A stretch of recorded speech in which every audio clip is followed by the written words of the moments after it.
राधे राधे भक्तों।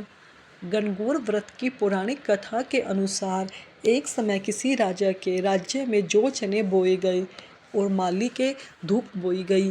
राजा के जौ चने बढ़ते जा रहे थे और माली की धूप घटती जा रही थी। एक दिन माली ने सोचा, क्या बात है, राजा के जौ चने तो बढ़ते जा रहे हैं और मेरी धूप घटती जा रही है। एक दिन वो अपनी धूप में छुपकर बैठ गया तो देखता है कि राजा की बहू बेटियां कुछ कुंवारी लड़कियों के साथ आई और उसकी धूप तोड़कर ले जाने लगी। तो उसने उनकी ओढ़नी पकड़ ली और पूछा कि तुम मेरी धूप को क्यों ले जा रही हो। राजा की बहू बेटियां बोली, हम 16 दिन गणगौर पूजते हैं।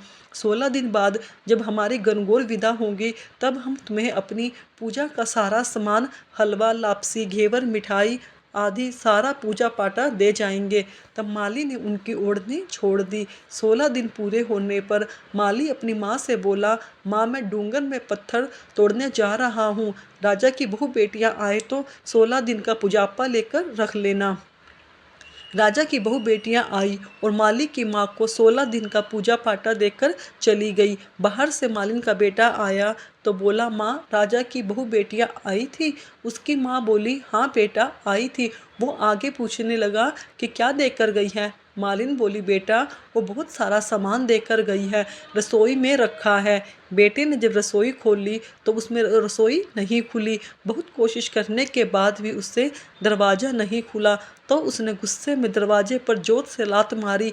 दरवाज़ा फिर भी ना खुला। बहुत हिम्मत मेहनत करने के बाद भी दरवाज़ा नहीं खुला। माँ बोली, बेटा रसोई का दरवाज़ा नहीं खोल सकता तो पराई जाई कैसे डाबेगा। माली बोला, माँ पराई जाए तो डाब लूँगा, लेकिन रसोई नहीं खुल रही। तब उसकी माँ आई और उसने अपनी छोटी उंगली से छींटा, रसोई के दरवाजे पर छींटा दिया तो रसोई का दरवाज़ा खुल गया। तो देखता है कि अंदर ईसर जी और गोरा गणगौर बैठे थे। ईसर जी बहुत सुंदर वस्त्र पहने हुए थे और गोरा मांग सवार रही थी। उसकी रसोई में ईंधन के भंडारे भरे थे। हे गणगौर माता, जिस प्रकार माली के परिवार को दर्शन दिए उस सबके दर्शन देना। ईसर जी जैसा भाग और गोरा जैसा सुहाग सबको देना। कहानी कहने सुनने हुंकारा भरने वाले सबको देना। सबको अमर सुहाग का आशीर्वाद देना। बोलो गोरा पार्वती की जय, भोलेनाथ महादेव पार्वती की जय।